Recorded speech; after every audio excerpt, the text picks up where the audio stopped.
पहले होने चाहिए। आगाह अपनी मौत से कोई बशर नहीं, आगाह अपनी मौत से कोई बशर नहीं, समा 100 वर्ष का पल की खबर नहीं। तो जिस मौजू के ऊपर मैं गुफ्तगू करना चाहता हूँ, मैं अपनी बात को शुरू करता हूँ। नहमदुहु व नुसल्ली अला रसूलिहिल करीम, अम्मा बाद, फ़ऊज़ बिल्लाहि मिनश शैतानिर रजीम, बिस्मिल्लाहिर रहमानिर रहीम। क़ाल नबी सल्लल्लाहु अलैहि वसल्लम, इज़ा मातल इंसानु इनक़ता अमलुहु इल्ला मिन सलासिन। नबी पाक सल्लल्लाहु अलैहि वसल्लम ने इरशाद फरमाया कि इंसान जब फौत होता है तो उसके अमाल का सिलसिला मुनक़ते हो जाता है। 3 चीज़ें उसको पीछे से पहुँचती रहती हैं।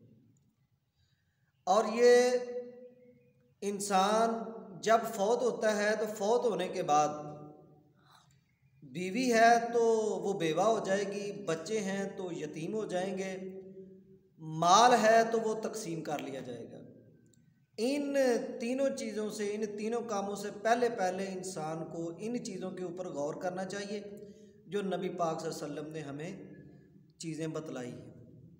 वो कौन सी हैं? फरमाया कि 3 चीज़ें उसको पीछे से पहुंचती रहती हैं। वो 3 चीज़ें कौन सी हैं?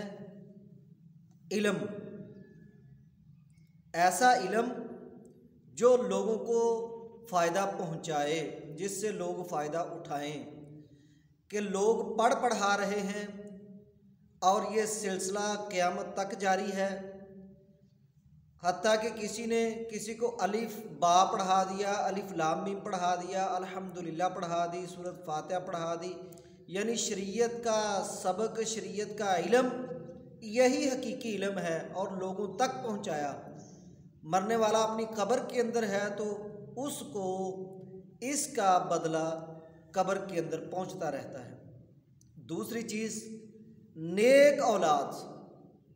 नेक औलाद तब होगी जब बचपन में हम उसकी तरबियत करेंगे, उसको दीन के रास्ते के ऊपर चलाएंगे, दीन सिखाएंगे, नमाज की तरफ उसको लेके आएंगे। तो ये औलाद की अच्छी तरबियत है कि औलाद दुनिया के अंदर रहते हुए बाप कब्र के अंदर है और नेक औलाद उसके लिए दुआ करती है और दीन का काम करती है, तो ये अजर भी उसको पीछे पहुंचता रहता है। और तीसरी चीज़ वो है सदका जारिया।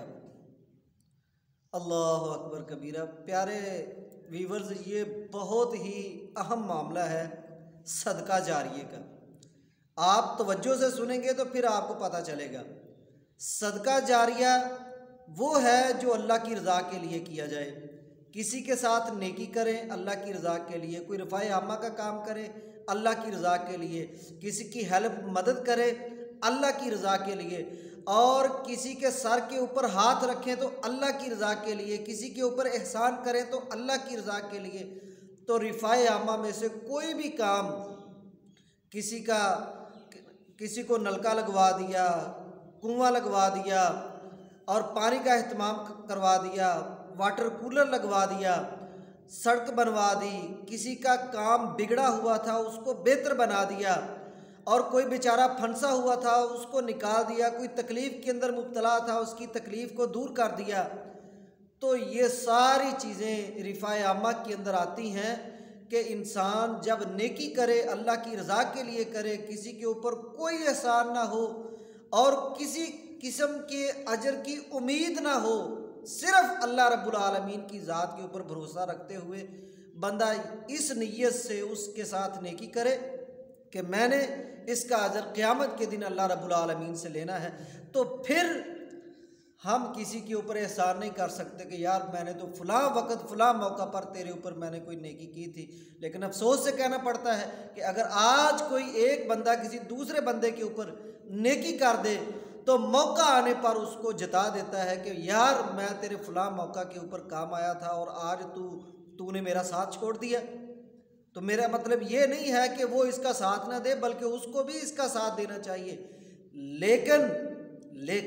लेकिन नेकी करें अल्लाह की रज़ा के लिए। तो ये 3 चीज़ें इंसान को पीछे से पहुंचती रहती हैं। और मैं और आप ये देखें कि क्या हमने इन तीनों चीज़ों में से किसी एक चीज़ की भी तैयारी की है कि जिसका अजर हमें कब्र के अंदर भी पहुंचता रहे। बंदा जब कब्र के अंदर होगा उसका दर्जा बुलंद होता है। बंदा पूछता है या अल्लाह ये मेरा दर्जा बुलंद क्यों हो गया? अल्लाह फरमाते हैं कि पीछे जो तू अच्छा काम छोड़ के आया है ना उसका सिला तुझे पहुंचता है, और अगर कोई बुराई छोड़ के गया है तो यकीनी बात है कि फिर उसको कब्र के अंदर उस बुराई का नतीजा भी भुगतना पड़ेगा। तो अल्लाह ताला हमें समझने की तौफीक अता फरमाए। जज़ाकुमुल्लाहु खैरा।